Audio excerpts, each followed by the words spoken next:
Self-awareness. Like the ancient Greeks said, know thyself. And like Sun Tzu said, know yourself and know your enemy, and in 100 battles you will never be in peril. From life's major problems to trying to figure out what to do with your life in the first place, self-awareness can be one of your biggest assets. You get to look beneath the surface into why you behave and think in certain ways, to heal your weaknesses, to harness your strengths, to know what stuff to chase and what stuff to completely ignore. The list of benefits that self-awareness can have on you and your life goes on and on. Psychologist and author Daniel Goleman defines self-awareness as the ability to monitor our inner world. Really just being able to see ourselves more clearly, understanding who we are on the inside and how we operate. Self-awareness is the key to overcoming the parts of yourself that you don't like and becoming the version of you that you admire the crap out of. So here are 5 ways to help you cultivate a deeper sense of self-awareness. Number 1, listening sessions. This is simply where you let your mind wander to see where it goes and then observing how you feel. Ever notice that some of your best thoughts happen when you're in the shower or about to go to sleep?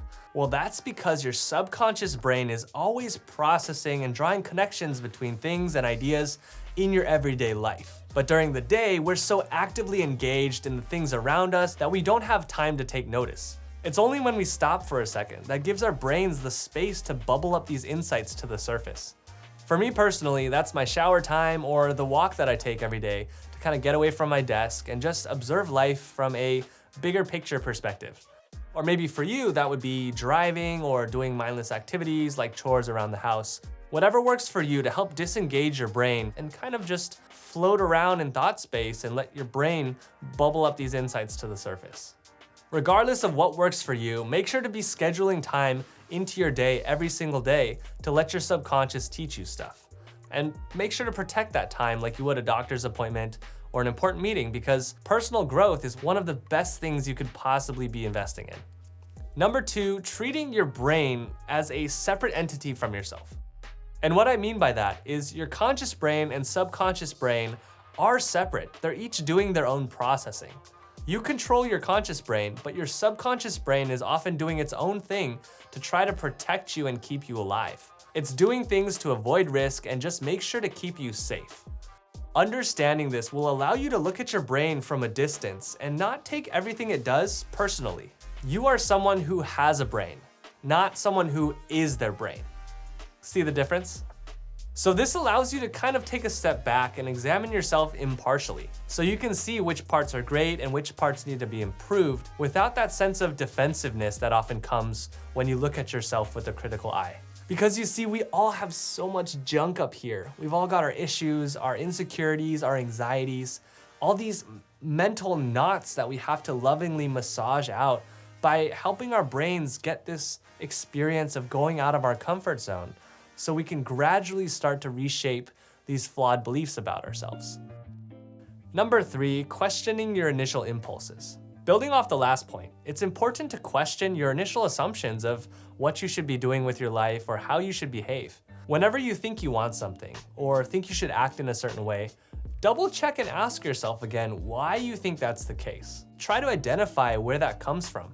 A lot of what we take for granted in our thinking comes from culture or parents' expectations or how we've been raised. And oftentimes these societal pressures make their way into our thinking. By understanding the root of where different things come from, you can better identify why you act in certain ways. And if there's certain parts of you that you don't like, you can start to understand how to fix it. Number 4, surround yourself with friends that can be like a mirror for you. Friends that teach you about yourself, both the good and the bad, in a very loving way. By paying attention to how other people see you, you can start to see past that layer of bias that comes when we try to observe ourselves. And number 5, examine your past. Take some time to think back to your past. There are deeper parts of ourselves that start to get covered up as we learn to conform to what we think other people want us to be.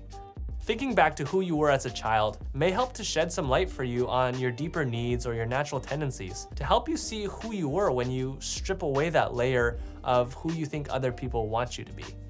So in time, as you build your self-awareness in these 5 ways, you'll notice you'll start to have the tools and confidence with which to tackle your life in ways that you never realized you could. And all this just from getting to know yourself a little bit better. And you know what? That also happens to be the heart behind this channel, to help us overcome these insecurities and anxieties that we all have, that are keeping us from becoming the people that we really, really want to be.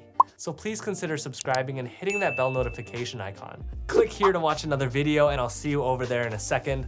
Much love, my friends. Keep growing, keep doing the brave thing. I'm here rooting for you.